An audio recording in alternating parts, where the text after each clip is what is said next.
Hi students, welcome to my channel Perfect English in 30 Days Class 25. So students, ইয়াৰ আগত আমি 24টা video upload দিছিলো। যদি হেবোৰ চোৱা নাই তেনেহলে চেনেলটো সাবস্ক্ৰাইব কৰি তাৰ পৰা চাই লব। আৰু আজিৰ ক্লাছটো হ'ল আমাৰ ভাৰ্বৰ বিষয়। ভাৰ্ব কাক বোলে? যি পদে কোনো কাম কৰা বা হোৱা বুজায় তাকে ভাৰ্ব বোলে। Example, I read, he hears. I মানে মই, read মানে পঢ়া। তো আমি কি pronoun লগত কি লগাইছো? Verb লগাইছো। I read, মই পঢ়ো। He hears, hear এটা verb. Hears third person হোৱাৰ কাৰণে hears হৈছে।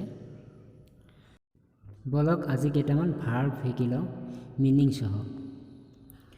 Go, G-O, go. Go মানে যোৱা। Say, S-A-Y, say. Say মানে কোৱা। Hear, S-E-A-R, hear. Hear মানে শুনা। Do, do মানে কৰা। Write, W-R-I-T-E, write. Write মানে লিখা। Bring, B-R-I-N-G, bring. Bring মানে অনা। Take, T-A-K-E, take. Take মানে লোৱা। Eat, E-A-T, eat. Eat মানে খোৱা। Play, P-L-A-Y, play. Play মানে খেলা। Tell, T-E-L-L, tell. Tell মানে কোৱা। Read, R-E-A-D, read. Read মানে পঢ়া। Sit, S-I-T, sit. Sit মানে বহা।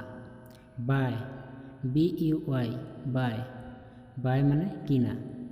Give, G-I-V-E, give. Give মানে দিয়া। Kill, K-I-L-L, kill. Kill মানে মাৰা। Sing, S-I-N-G, sing. Sing মানে গান গোৱা। সো ষ্টুডেণ্টছ আজিৰ ভিডিঅ'টো ইয়ালৈকে। আৰু এইবোৰ ভাৰ্ব যে দিলোঁ মই তোমালোকক, এইবোৰ তোমালোকে নাউন প্ৰনাউনৰ লগত যোগ কৰি সেন্টেন্স বনাই মোক কমেণ্টত জনাই দিব। Thank you for watching my video and subscribe my channel to get more videos.